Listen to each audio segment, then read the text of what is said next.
Welcome back. स्वागत है आप सबका और मैं पीके मिश्रा स्वागत करता हूं आप सभी बच्चों को। तो आज मैं लेकर आया हूं एक बहुत ही इंटरेस्टिंग चैप्टर जिसका नाम है सेंटेंस। और ग्रामर की शुरुआत यहीं से होती है। मैं पिछले क्लास में आपको बताया था कि लेटर क्या होता है, वर्ड्स क्या होता है, सेंटेंस क्या होता है। तो उसी सिलसिले को आज हम क्या कर रहे हैं, आगे बढ़ाने की कोशिश कर रहे हैं। तो आइए देखते हैं कि सेंटेंस क्या होता है। Ideas, thought, opinion, imagination, feeling are expressed by the help of the words. कोई भी इंसान जब अपनी सोच को, अपनी विचार को, अपनी फीलिंग को एक्सप्रेस करता है, वर्णन करता है, तो उसी को हम लोग क्या बोलते हैं, सेंटेंस बोलते हैं, वाक्य बोलते हैं। ऑब्वियसली कोई भी इंसान अपनी सोच को या फिर थॉट को एक्सप्रेस करता है तो उसके मुंह से एक ग्रुप ऑफ वर्ड्स निकलती है, शब्दों का समूह निकलता है और शब्दों का समूह मिलकर के ही एक वाक्य का निर्माण करता है। तो आइए समझते हैं ये क्या होता है, कंप्लीट एंड मीनिंगफुल सेंस। ये क्या होता है, कंप्लीट सेंस देता है। ये ग्रुप ऑफ वर्ड्स का जो अरेंजमेंट होता है वो क्या होता है, एक डिफिनिट ऑर्डर में होता है। उसी को हम लोग क्या बोलते हैं, सेंटेंस बोलते हैं। अगर ग्रुप ऑफ वर्ड्स का कॉम्बिनेशन, अरेंजमेंट अगर सही नहीं है और वो मीनिंगफुल सेंस नहीं दे रहा है तो वहां पे हम उसको सेंटेंस नहीं बोल सकते हैं। जैसे इंड विद फुल स्टॉप, ये फुल स्टॉप के साथ इंड होता है।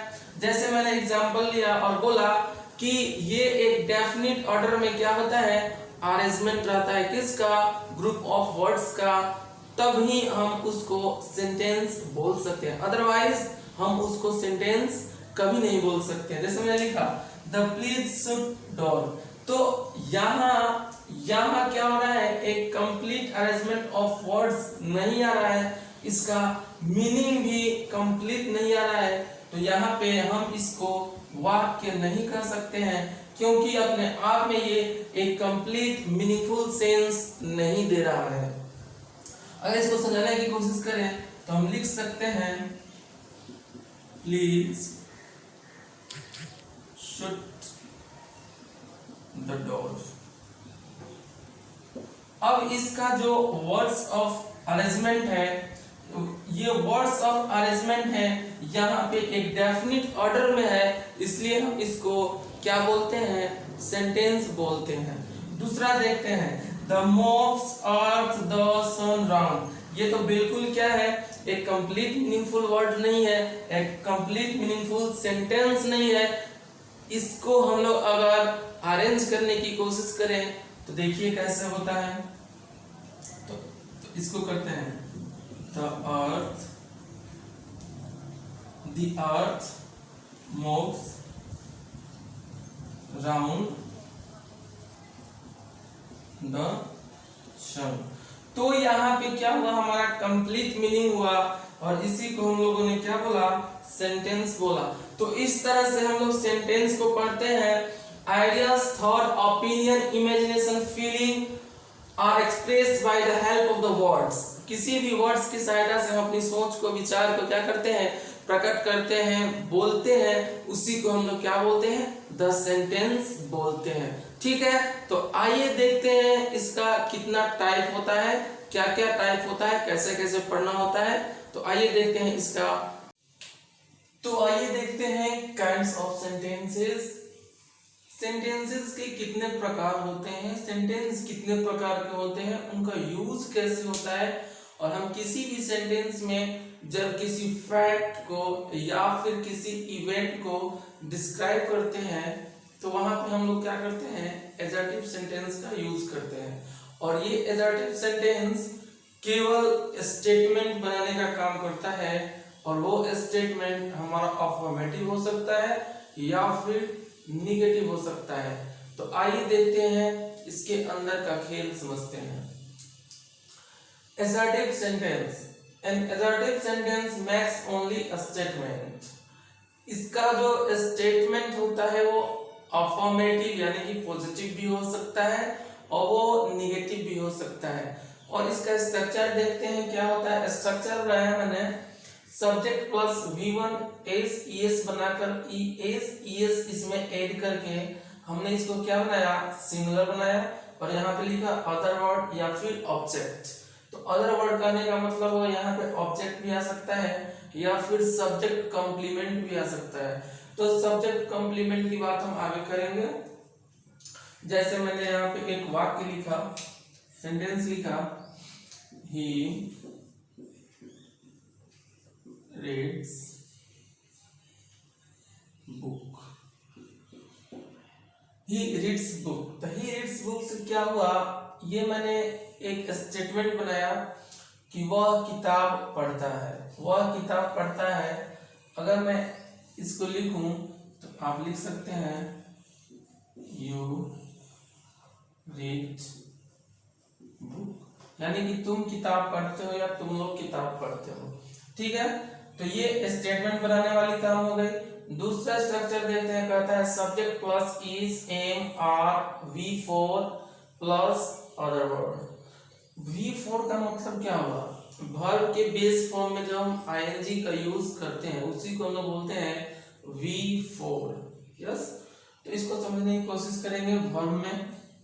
तो हमने बनाया I am doing this work। तो हमने क्या किया, I am doing this work, मैं इस काम को कर रहा हूं। तो यहाँ पे भी क्या हो, मैंने एक स्टेटमेंट बनाया। दूसरा देखते कहता है subject plus havens plus V3 plus of object. तो हमने कहा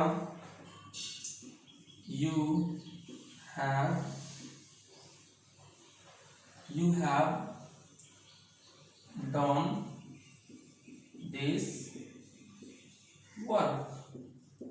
You have done this work, आपने इस काम को किया है। तो यहाँ पे मैं क्या बता रहा हूँ, एक स्टेटमेंट बना रहा हूँ और उसी को डिस्क्राइब कर रहा हूँ, इसलिए मैंने इसको क्या नाम दिया, एडजेक्टिव सेंटेंस दिया। एडजेक्टिव में ये क्या हुआ, अफर्मेटिव हुआ। तो हमारा स्टेटमेंट अफर्मेटिव भी हो सकता है, निगेटिव भी हो सकता है। दूसरा कहता है subject plus model plus of V1। तो इसको हम समझते हैं, you can win the race। You can win the race यानी कि मॉडल का यूज हम किस सेंटेंस में करते हैं तो उसके तुरंत बाद क्या आता है, तो V1 का यूज करते हैं, यानी कि वर्ब का फर्स्ट फॉर्म यूज करते हैं, राइट। तो यहाँ पे क्या होता है, SVO फॉर्म का हम लोग क्या करते हैं, इसमें सेंटेंस में यूज करते हैं। तो कोई भी सेंटेंस बनाने के लिए हम लोग को क्या यूज करना पड़ता है, SVO इक्वेशन का यूज करना पड़ता है, जिसे मैंने S stands for subject, V stand for verb and O stand for object. तो यहाँ मैंने क्या किया, S आता है किसके लिए, सब्जेक्ट के लिए, तो मैंने यहाँ पे लिखा है सब्जेक्ट। V आता है वर्ब के लिए, तो हमने यहाँ वर्ब का यूज किया। ऑब्जेक्ट, यहाँ पे ऑब्जेक्ट हो सकता है, तो हमने इसको कॉम्प्लीमेंट भी बोलने की कोशिश किया।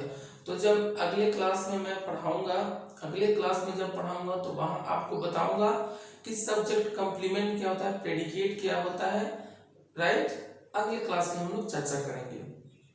यहाँ पे देखने की कोशिश करते हैं। तो ये रहा एडजेक्टिव सेंटेंस का कुछ इंपॉर्टेंट फैक्ट। अब देखते हैं कि इसमें निगेटिव स्टेटमेंट कैसे बनता है, उसको समझने की हम कोशिश करते हैं। तो देखते हैं निगेटिव स्टेटमेंट। तो आइए हम देखते हैं कि निगेटिव स्टेटमेंट क्या होता है और नो स्टेटमेंट क्या होता है। तो किसी भी सेंटेंस को अगर हम निगेटिव बनाते हैं तो उसमें नॉट या फिर नो का यूज करते हैं। उसमें भी ध्यान देना होता है कि नॉट और नो का यूज कैसे करें। तो आइए देखते हैं। मैंने लिखा a negative statement is usually made by placing it after the first of these verb। किसी भी सेंटेंस में अगर हमको नॉट का यूज करना है तो हम लोग कहाँ करेंगे, जो पहला हेल्पिंग वर्ब होगा, जो पहला हेल्पिंग वर्ब होगा उसी के ठीक बाद हम लोग क्या करेंगे, नॉट का यूज करेंगे। हम लोग उसी हेल्पिंग वर्ब के तुरंत बाद नॉट का यूज करेंगे। जैसे मैंने कुछ सेंटेंस लिया और लिखने की कोशिश की हमने, यू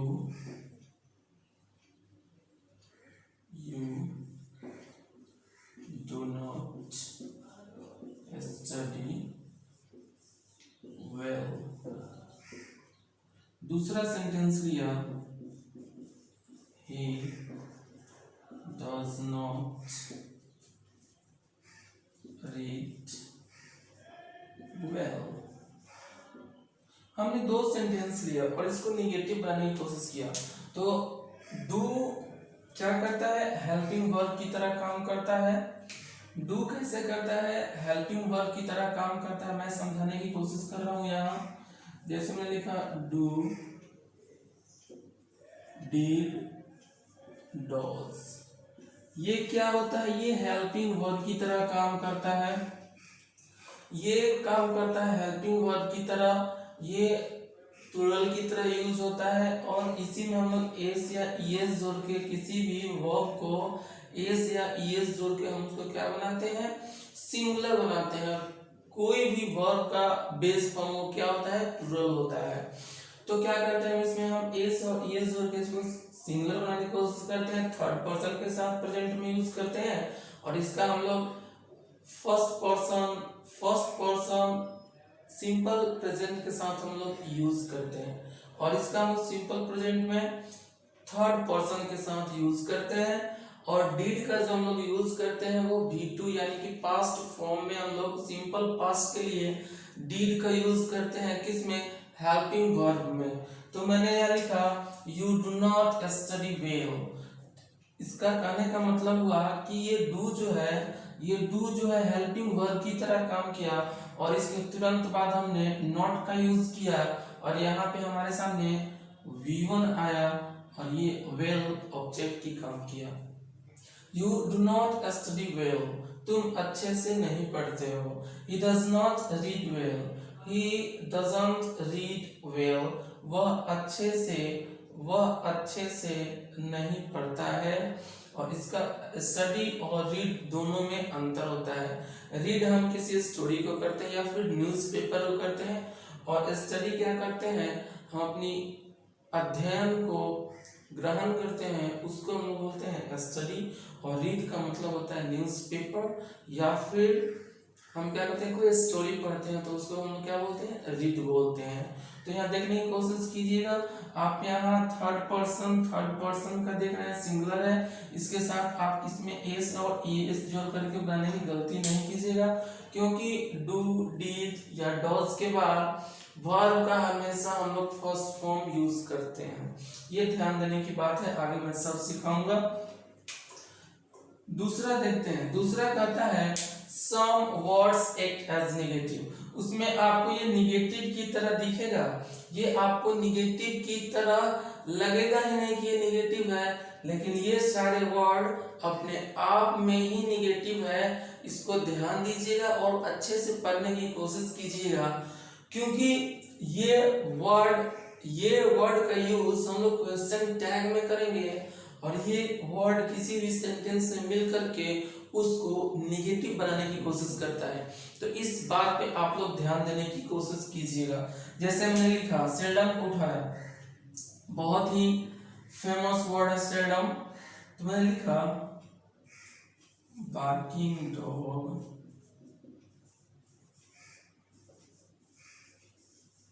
सेल्डम बाइट्स।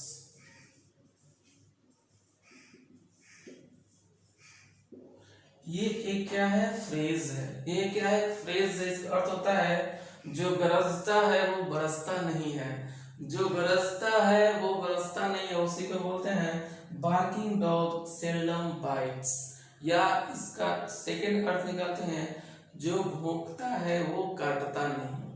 तो ऐसे हम लोग क्या करते हैं, पढ़ने की कोशिश करते हैं और एक दो सेंटेंस बनाने की कोशिश करते हैं हम, कि अगर भी किसी भी सेंटेंस में हमको अगर नो का यूज करना है किसी भी सेंटेंस के साथ अगर हमको नो का यूज करना है तो हम लोग उसके तुरंत बाद क्या करते हैं, नाउन को रखते हैं। जैसे मैंने कुछ सेंटेंस बनाया, आई हैव नो मनी, तो ये मनी क्या है, नाउन है, ये निगेटिव वर्ड है।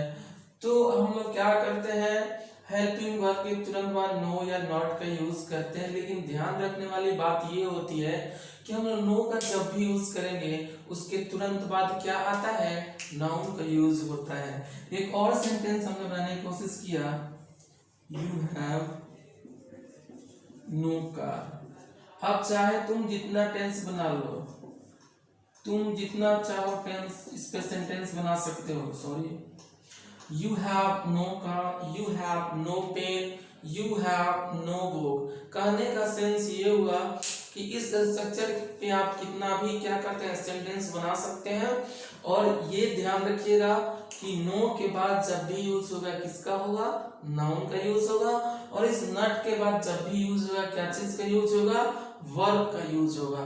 तो आइए देखते हैं फिर इसका अगला आता है interrogative sentence.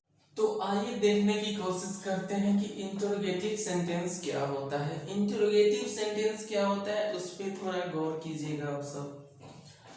When we need to ask someone question, we use an interrogative sentence. It ends with interrogation of mark.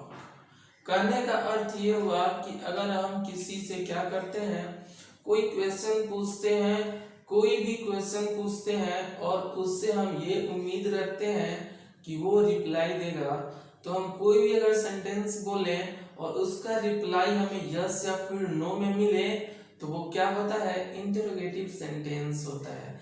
इसी को बोलते हैं क्लोज एंडेड क्वेश्चन। ये हाई लेवल की बात हो गई है ना। तो ये कहता है कि हमने कोई भी क्वेश्चन पूछा और अगर रिप्लाई में हमें यस या फिर नो मिला तो समझ लेना चाहिए कि वो हमारा क्वेश्चन कैसा है, इंटेरोगेटिव है। इंटेरोगेटिव कहने का अर्थ हुआ प्रश्नवाचक, जिसको हिंदी में हम बोलने की कोशिश करें। तो आइए देखते हैं इसका स्ट्रक्चर क्या होता है। इसका स्ट्रक्चर होता है, इसका स्ट्रक्चर बनाने के लिए हम लोग क्या करते हैं, सबसे पहले हेल्पिंग वर्ब को रखते हैं, फिर सब्जेक्ट को रखते हैं, फिर मेन वर्ब को रखते हैं, फिर अदर वर्ड को रखने की कोशिश करते हैं। आइए समझने की कोशिश करते हैं इसका स्ट्रक्चर क्या होगा। एक मैंने सेंटेंस बनाना शुरू किया,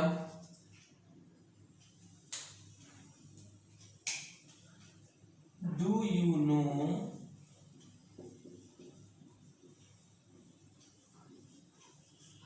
about me, do you know about me। तो आपका आंसर होगा, आप बोलने की कोशिश करोगे यस या फिर नो। अगर आप हमको जानते हो, डू यू नो अबाउट मी, क्या तुम मेरे बारे में जानते हो। अगर मैं आपसे पूछूं तो आपका रिप्लाई, अगर आप मुझे जानते हैं तो आप क्या बोलेंगे, यस बोलेंगे। अगर नहीं जानते हैं तो फिर नो बोलने की आप कोशिश करेंगे। तो यही कहता है हमारा interrogative sentence.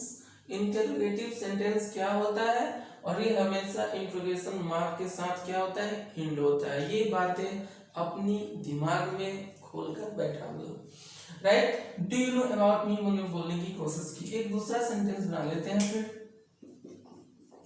Have you a pen.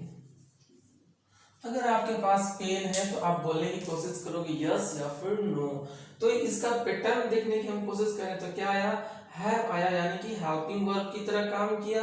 You हमारा क्या हुआ, सब्जेक्ट हुआ। अ पेन यहाँ पे नाउन आया, तो मैं बोला था मेन वर्ब या फिर अदर वर्ड, कोई भी सेंटेंस आप जोड़ने की आप कोशिश कर सकते हो। हैव यू अ पेन, तो ये रहा हमारा क्या चीज का, इंटरोगेटिव सेंटेंस का, राइट। तो फिर आगे बढ़ने की कोशिश करते हैं WH पैटर्न क्वेश्चन। ये WH पैटर्न क्वेश्चन क्या होता है, ये किसी भी सेंटेंस के अंदर लगता है।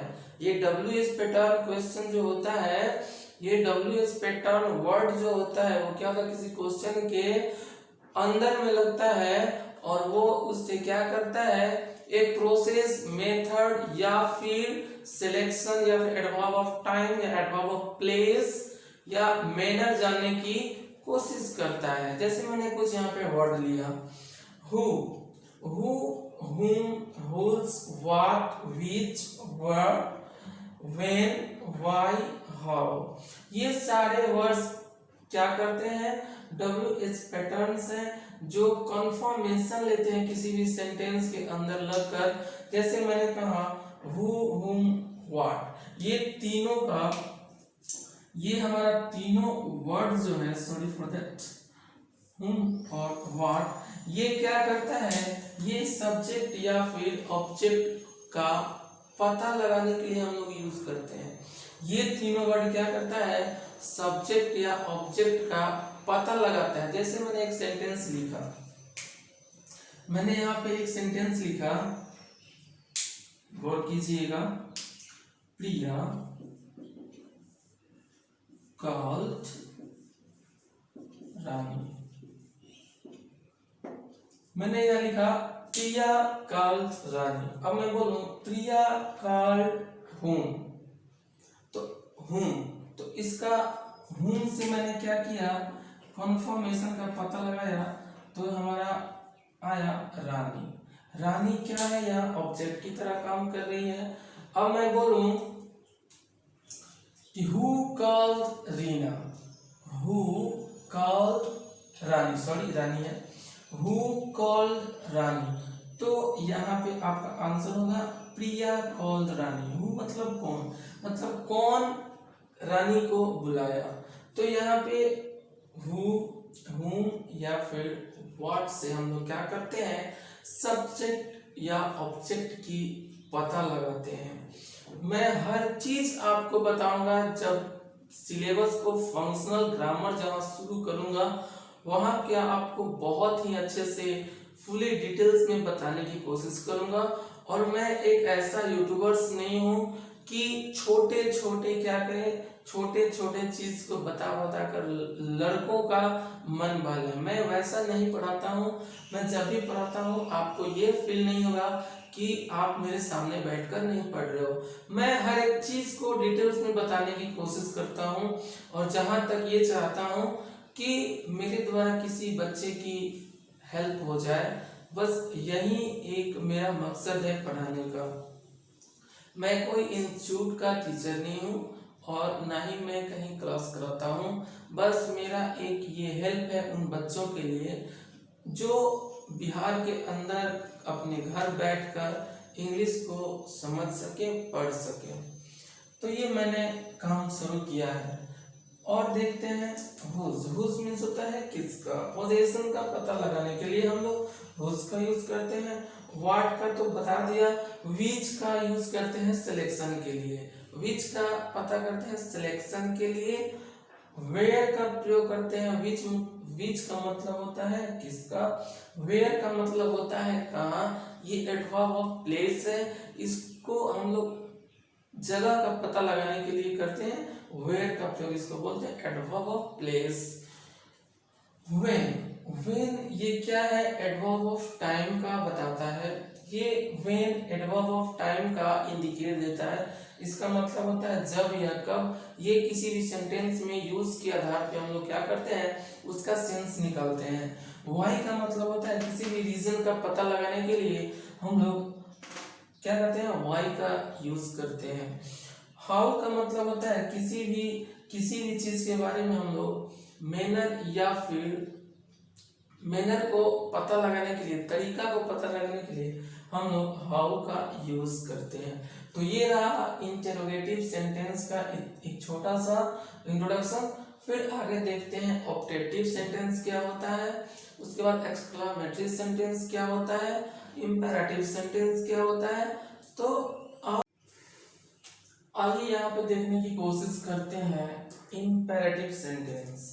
इंपेरेटिव सेंटेंस क्या होता है, ये पॉइंट नंबर 3 था।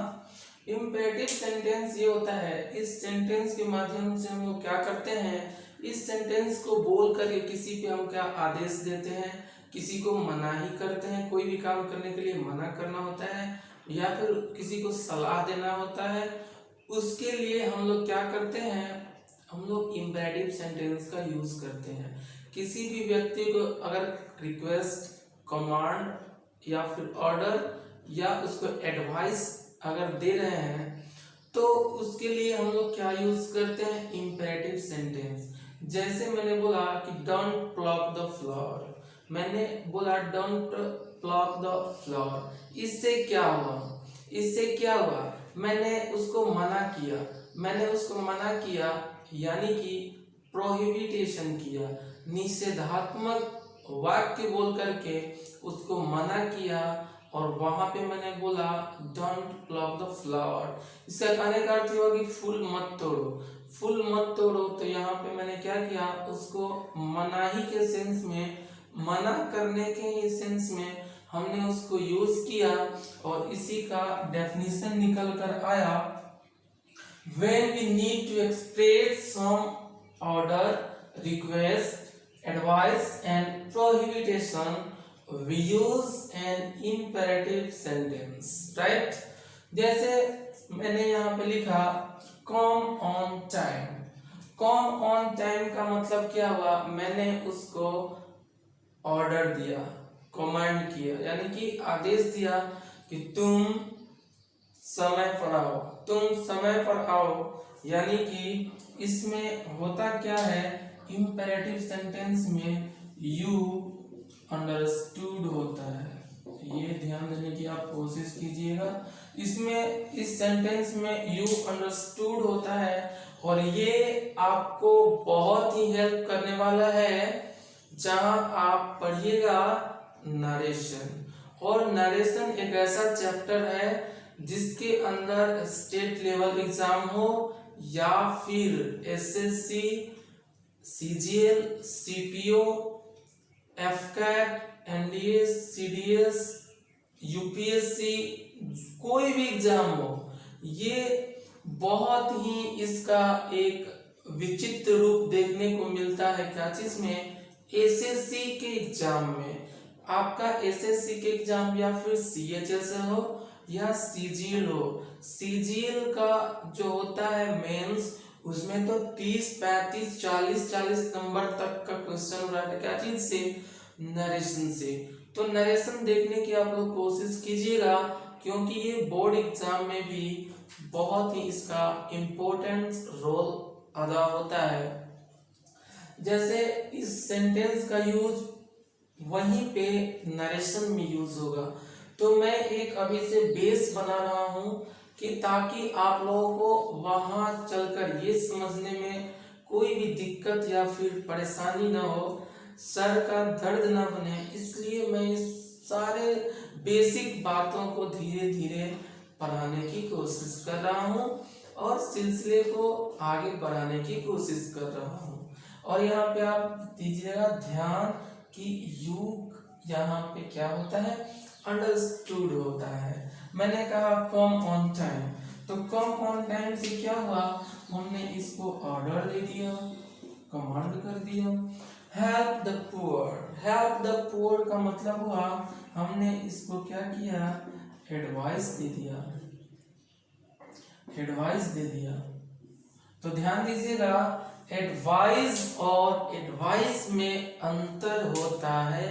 एडवाइस का मतलब होता है सलाह देना और एडवाइस का मतलब होता है, ये नाउन की तरह यूज होता है, ये वर्ब की तरह यूज होता है और इसका सेंस निकलता है केवल सलाह। तो मैं चीजों को बहुत ही बारीकी से समझाने वाला हूँ, आप लोग बस समझने की कोशिश कीजिएगा, ठीक है।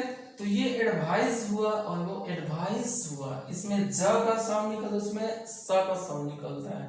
तो ध्यान दीजिएगा ये वर्ब की तरह काम किया और ये नाउन की तरह काम किया।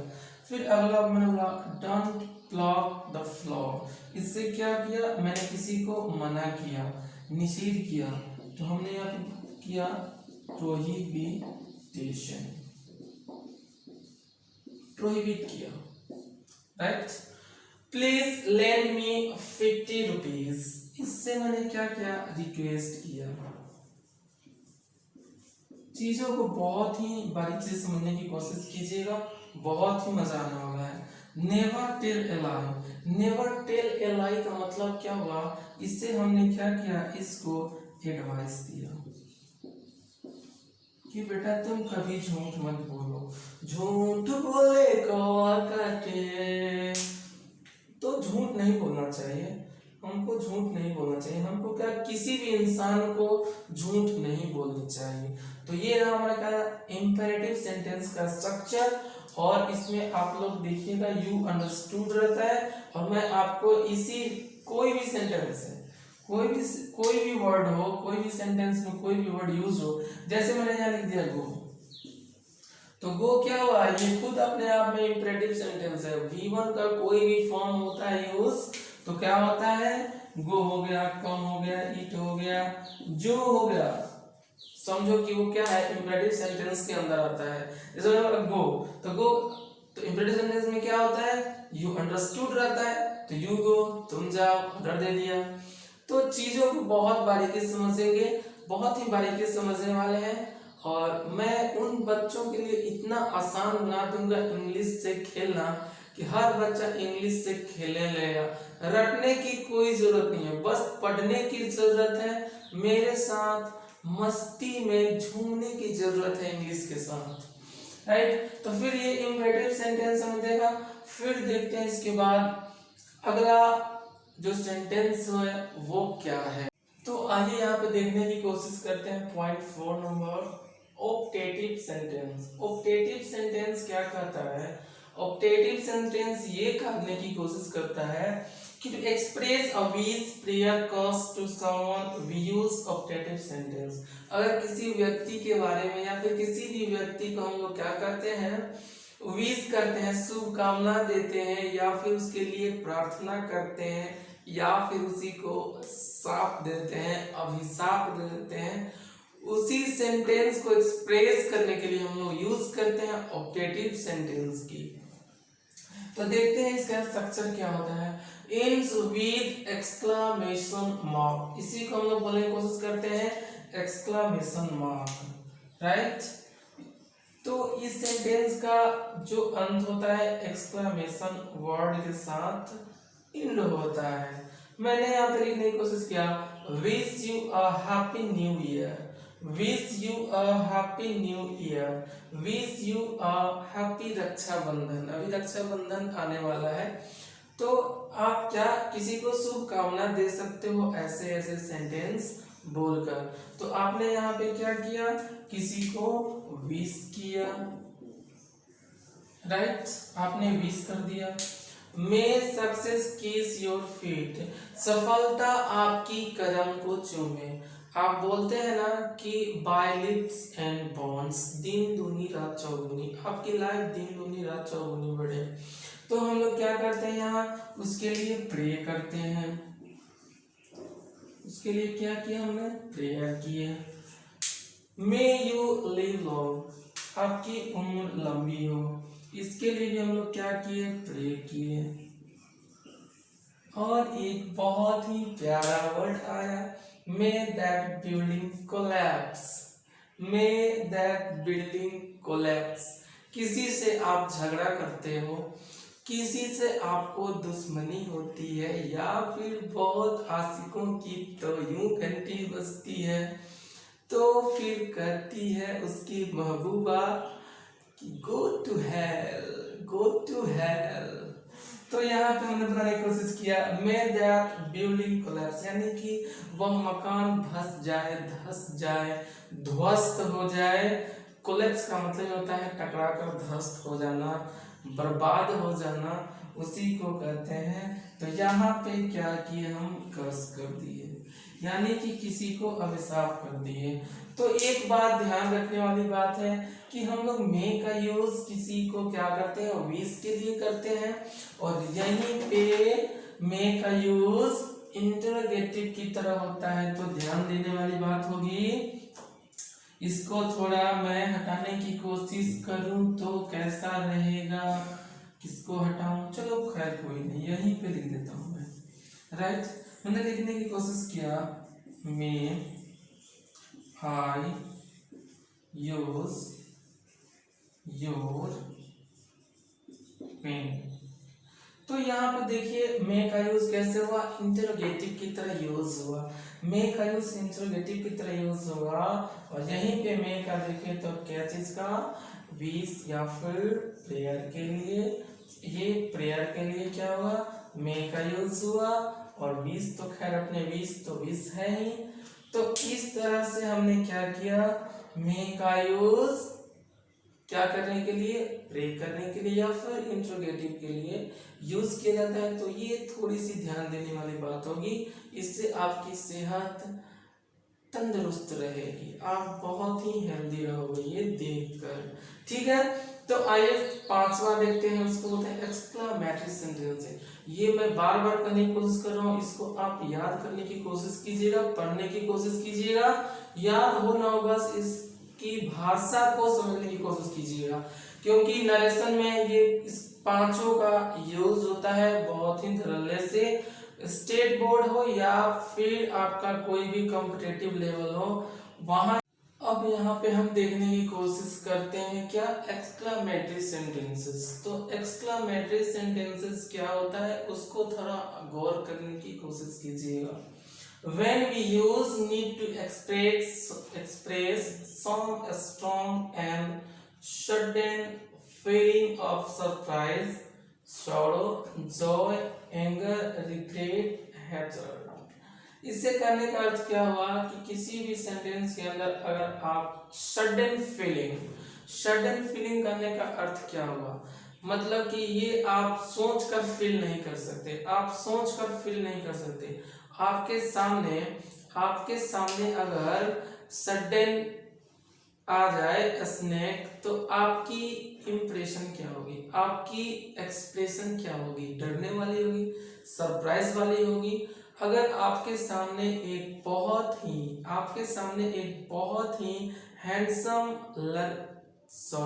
हैंडसम बॉय होता है, हैंडसम लड़की नहीं होती है, ठीक है। अगर आपके सामने कोई हैंडसम लड़का आया या फिर कोई ब्यूटीफुल लड़की आई, तो आप उसको देखकर बोलोगे wow what a girl, what a boy.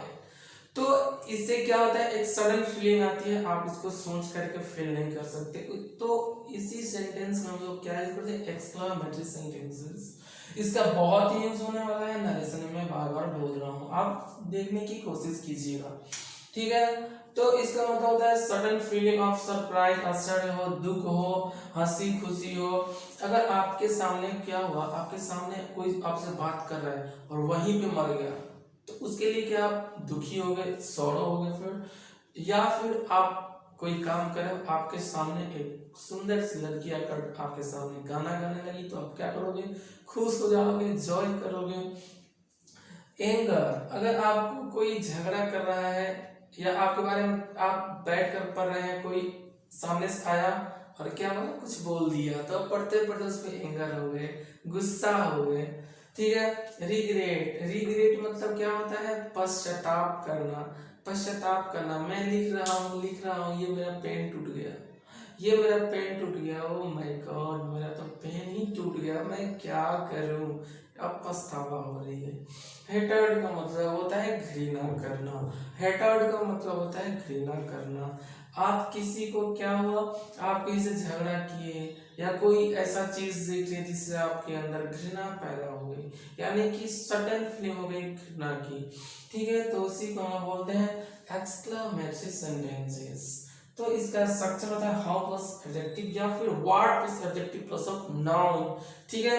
यहाँ पे मैं समझाने की कोशिश कर रहा हूँ, जैसे व्हाट अ बॉय, क्या एक लड़का है, तो ये क्या हुआ, आपका सरप्राइज हो गया, सरप्राइज हुई। हाउ ब्यूटीफुल, कितनी सुंदर लड़की है, चेहरा है या चांद खिला, जुल्फ घनेरी शाम है क्या, सागर जैसी आंखों वाली बता तेरा नाम है क्या। बहुत ही प्यारी है बेचारी। हाउ बैड, कितना बुरा, हाउ बैड, कितना बुरा। ऐसे आप लोग क्या हो रहे हैं, हेटर्ड हो रही है। How dare you, how dare you, इस आपको इससे क्या हो रहा है, एंगर का बोध हो रहा है। हाउ डेयर यू, तुम्हारी इतनी हिम्मत, तुम्हारी इतनी हिम्मत कि तुमने मुझे क्या किया, कुछ नहीं किया है। हाउ डेयर यू, तुम्हारी इतनी हिम्मत। तो इससे हम लोग क्या हुआ, एंगर का बोध हुआ। और याद रखिएगा यहाँ पे भी एक्सक्लेमेशन ऑफ मार्क का यूज होता है। तो ये रहा हमारा सेंटेंसेस का यूज और उसका टाइप्स। तो बहुत ही बारीकी से समझने की कोशिश कीजिएगा, बहुत ही आपको मजा आने वाला है मेरे साथ। तो अभी तक जितने बच्चे हमसे नहीं जुड़े हैं उनके पास आप ये वीडियो शेयर कीजिए ताकि उनको भी मेरे साथ पढ़ने का मौका मिले। और मैं पढ़ाने के लिए बहुत ही एक्साइटेड रहता हूँ और हमको पढ़ाने में बहुत ही इंटरेस्ट है। ठीक है, तो चलते